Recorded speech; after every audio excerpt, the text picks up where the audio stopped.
Hello there, this is Splish and I hope you're having a great day, and we're gonna take a look into Polygon and see if it's worth your time. Now also in 2023, because I played this game 2022, I made a video about it. By the way, Polygon has been out now for a bit more than 3 years. You will see me mostly playing as a sniper, as always I would say, and using the M24 sniper. I did get quite a few hit markers, and I'm not sure if it has something to do sometimes with hit detection or if it's more me not really hitting the head properly, because you do need to get these headshots most of the time to get the one-shot kills with the snipers. Kind of the same thing as it is in BattleBit Remastered and also most of the Battlefield games, you might say. It depends a bit, of course, what kind of gun you're using. It's interesting to see now that the low poly games, at least a few of them, has become quite popular, and I can also understand why certain developers, especially indie game developers, are choosing to use that kind of technique, you might say, when it comes to visuals, meaning graphics, since it's a bit of an easier thing to pull off compared to using like Unreal Engine 5 and getting it all right and make it look good and all that stuff. So yeah, I think that might become a bit more of a trend. I think we might see even more games coming up like that. I mean, do remember though that if you have ever played some Roblox games, I think you know how it looked back then or started, even though I have been playing some other Roblox games recently that looks as if they were made almost by a AAA studio. It's kind of interesting how things are developing, but we're gonna talk a bit about Polygon here. And foremost, I can see positive reviews on Steam. A lot of people has by now been playing it, although the player count, we will get into that soon, is of course lower compared to, for example, again, BattleBit Remastered. So how does it play compared to BattleBit Remastered? Well, first off, I think you can see the visuals are quite bright, quite colorful, and I kind of like that. One thing that isn't that appealing for me, if I'm gonna be straight honest, when it comes to BattleBit Remastered, is a bit of the washed out kind of color scheme when it comes to the graphics. On the other hand, and I've said it so many times, gameplay is king, and that is the most important thing. So how does Polygon then play? Well, it plays really well, I have to say. I kind of like the sounds here too. When it comes to the weapons, again, it is a low poly game, so we have to consider that.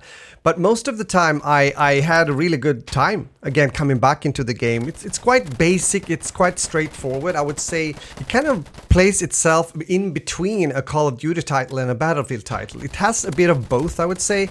Definitely more than if you, again, sorry for comparing with BattleBit Remastered, but I think you can understand why.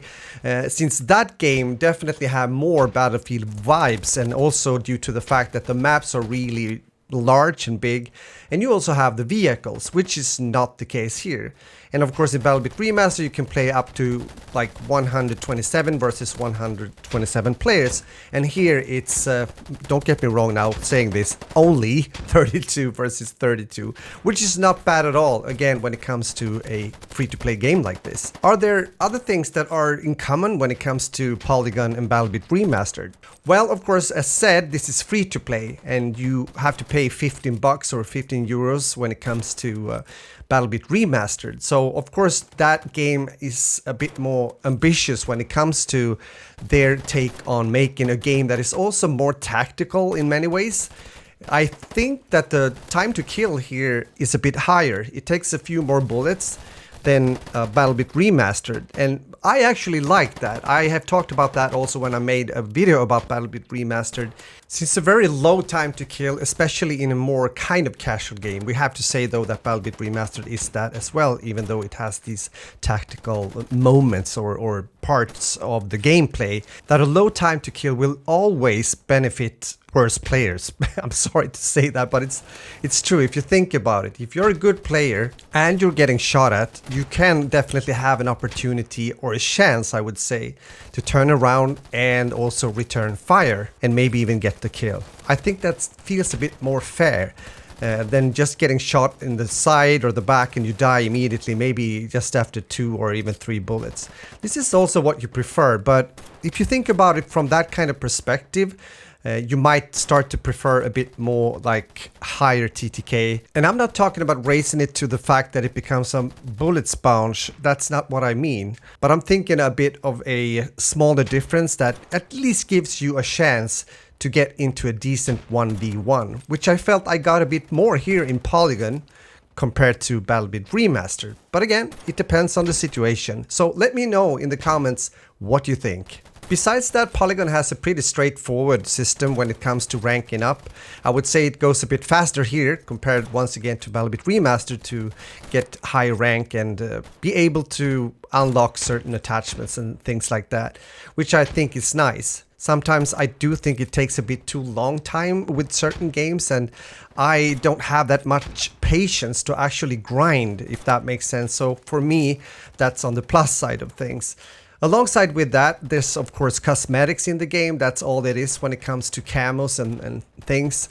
So you don't have to worry that you will get into kind of a pay-to-win situation. That is definitely not the case, at least not from what I've seen. So is Polygon worth playing in 2023? Well, I think it's a kind of a cool and fun game to play.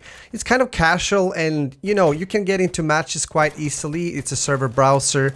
You can choose what kind of map you want to play. It's pretty clear what kind of ping you are expecting when getting into those maps and matches. Also, I know that some of you guys are a bit sensitive when it comes to player count, how many people that are playing. The last 30 days, there's been around like 572 players, with a gain of almost 79 plus, which is kind of nice to see that kind of trend. Maybe that has to do with the fact that BattleBit Remastered has gotten so popular and people are checking out other low poly FPS games, and maybe we will see more of that in the future. With that said, my friends, I hope you enjoyed the video. If you did, please give a like. That helps me out in the YouTube algorithm. And talk to you soon again. Later.